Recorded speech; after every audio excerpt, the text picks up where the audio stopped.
Yes, ready. 90 watts per minute court start. मामले का संक्षिप्त कथन इस प्रकार है कि मृतक साराभाई पाटिल और विक्रम भाई पाटिल संयुक्त कुटुंब के सगे भाई थे।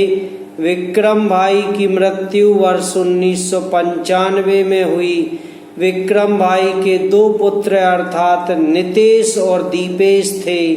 आवेदक सरोज नितेश की विधवा है, जिसकी मृत्यु तारीख 22 मई 2008 को हुई।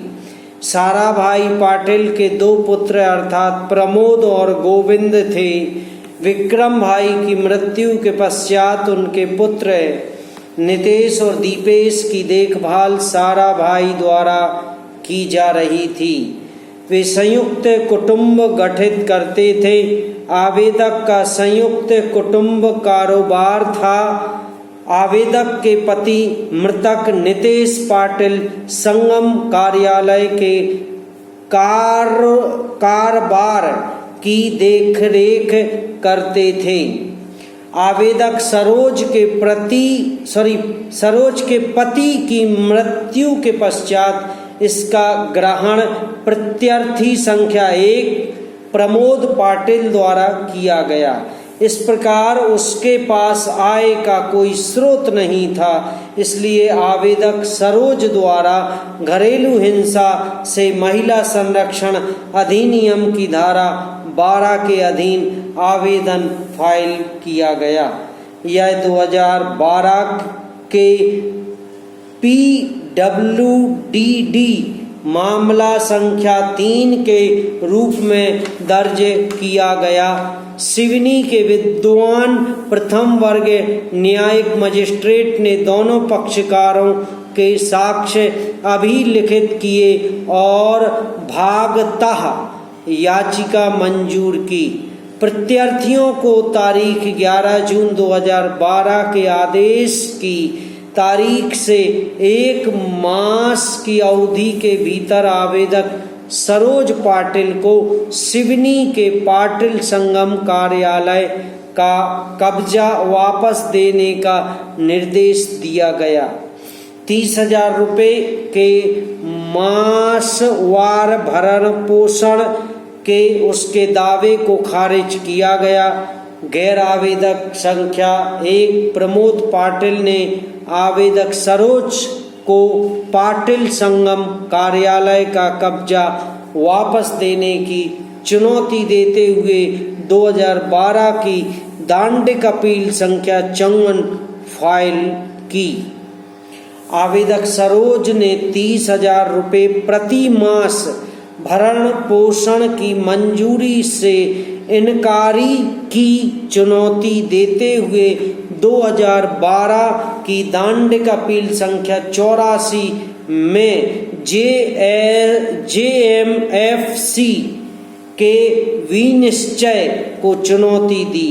यह पुनरीक्षण 2012 की दांडिक अपील संख्या 54 और 2012 की दांडिक अपील संख्या 84 में सिवनी के विद्वान अपर सेशन न्यायाधीश द्वारा पारित तारीख 12 अप्रैल 2013 के एक निर्णय के विरुद्ध किया गया है। पैरा इसमें कोई विवाद नहीं है कि संयुक्त कुटुंब था और यह संयुक्त कुटुंब संपत्ति है। आवेदक ने स्वयं और अन्य साक्षियों की परीक्षा कराई। उनके साक्ष्य से यह दर्शित होता है कि उनके पति अपने जीवन काल के दौरान पाटिल संगम कार्यालय की देखभाल कर रहे थे और यह उनका आय का एकमात्र स्रोत था। उनके पति की मृत्यु 2008 में हुई। उनके ससुर और प्रत्यार्थी संख्या 1 और 2 के पिता की संयुक्त कुटुंब संपत्ति धारक थे। उन लोगों ने सिवनी में भूमि खरीदी और संयुक्त कुटुंब संपत्ति की आय से पाटिल संगम कार्यालय का निर्माण किया। अभिलेख के साक्ष्य से यह दर्शित होता है कि नितेश के साथ प्रत्यार्थी संख्या 1 और 3 संयुक्त रूप से रह रहे थे। आवेदक के पति की मृत्यु आवेदक और उसके पुत्र को छोड़कर तारीख 22 मई 2008 को हुई।